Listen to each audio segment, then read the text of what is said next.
NFL GM 2 nights ago. Had a long discussion with the regional scout guy yesterday.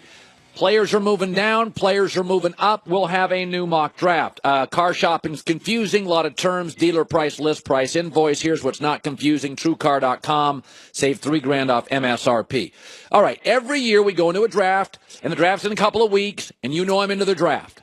Okay, right now my world is NBA playoffs coming up, NFL draft, and Tiger this weekend. Tiger's not on TV for a few hours. So in this draft, I always tell you who I like. I don't like to call kids busts, but every year I pick a guy, and I'm not always right, that I think has a massive chance to be overdrafted. A massive chance to be overdrafted. So when you talk about Josh Allen at Wyoming, all you hear about is his arm. So here are the 8 strongest arms in the NFL. And Cam Newton probably has the strongest arm. Matt Stafford, Jay Cutler hasn't retired yet. Big Ben, Aaron Rodgers, Flacco. Patrick Mahomes has, they're saying, like Josh Allen, an absolute hose. And then Carson Wentz. These are the big 8 arms in the NFL. 36 total playoff wins. Now let's go to the 8 most accurate arms in the NFL. Breeze, Brady, Matt Ryan, Alex Smith, Rodgers, Big Ben. I'll put them both in that as well, to be fair, because you don't think of Big Ben as accurate. You think of strong arm. He's 11th all-time in completion percentage. By the way, Phillip Rivers is 10th all-time. He's in the list. Phillip Rivers throws picks. He is really accurate. Russell Wilson's also accurate. Okay, they have 74 total playoff wins. Every one of those accurate quarterbacks, Alex Smith, the fewest, has at least 2 playoff wins. Okay, the average here, now Brady obviously has 27, is about 6 to 8. So, again, here's what we know about Josh Allen. He's got a huge arm, and he's not accurate. And my point is, arm strength becomes irrelevant. Not less important, it becomes irrelevant if you're not accurate. The idea that Allen could get drafted over Sam Darnold is mind-blowing. Joel Klatt and I talked about this yesterday. Quarterbacks at any level, really, but in particular at the NFL level, you win with touch and accuracy. You do not win with arm strength. It's great to have arm strength, but ask Drew Brees. You win with touch, accuracy, and timing. And that's what Sam Darnold has. Interior, that's where the schematics of the game really take hold, and you win with touch and accuracy, which Darnold has in spades over a guy like Allen. Again, if you throw 100 miles an hour in Major League Baseball, it is irrelevant if you don't throw strikes, especially in today's analytic-driven league. You got to throw strikes. Josh Allen has the potential, if he goes top 5, to be a huge bust.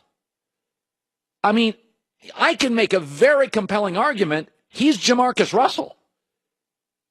I mean, when I'm sitting down and talking to scouts, none of them have ever said this. He really puts the ball exactly and precisely where you want it. None of them say that. So if there's one kid in the first round, I would be really concerned about it, Tim. Now, I know what you're saying. Colin, you don't like Baker Mayfield. No, Baker Mayfield can play. I don't think he has much of a ceiling. I don't think he's very athletic. I think he's a little too cocky. I think he's a little too into Baker Mayfield.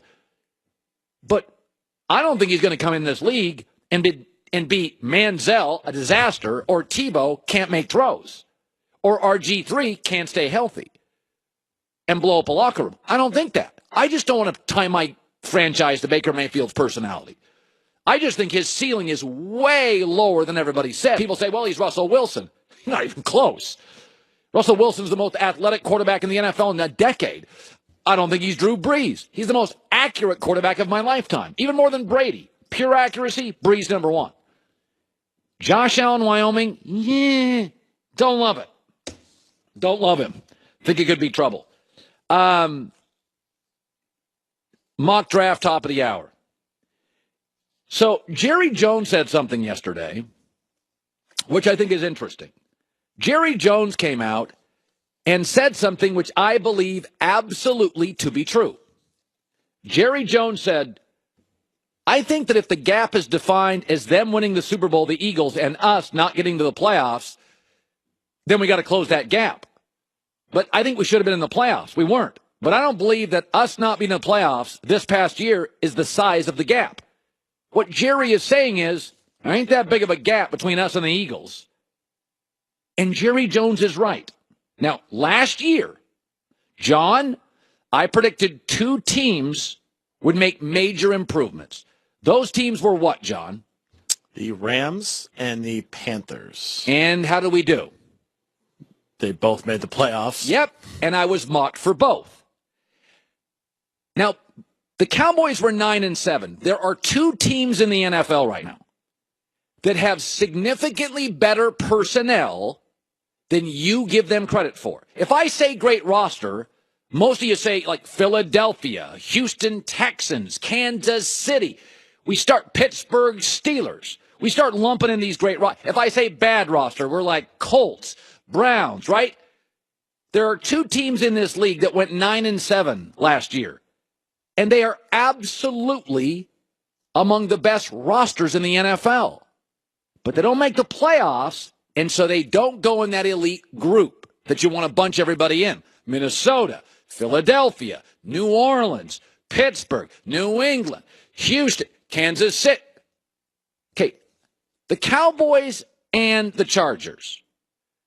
The Chargers brought in Russell Okung at left tackle last year, Pro Bowler. Now they brought in Mike Pouncey, center, Pro Bowler. They also have 2 guards they drafted last year who are exceptional, that the franchise loves. They have a great offensive line, a borderline Hall of Fame quarterback, the best young pass rusher, an elite running back, and an elite linebacker. So I'm going to name, between the Cowboys and the Chargers, these are the 2 best rosters in the league that nobody is acknowledging are great rosters. I'm going to list 14 players. These are Pro Bowl level players. Just last year on the Chargers and the Cowboys, Mike Pouncey, Tyron Smith, Joey Bosa, Melvin Ingram, Travis Frederick, DeMarcus Lawrence, Dan Bailey, Russell Okung, Casey Hayward, Zach Martin, Melvin Gordon, Phillip Rivers, Sean Lee. Those are 14 elite NFL players. Some are going to be Hall of Famers. Some are going to be close. Almost all are Pro Bowlers. 14 elite players. By the way, the Cowboys have 10 draft picks. And the Chargers have multiple.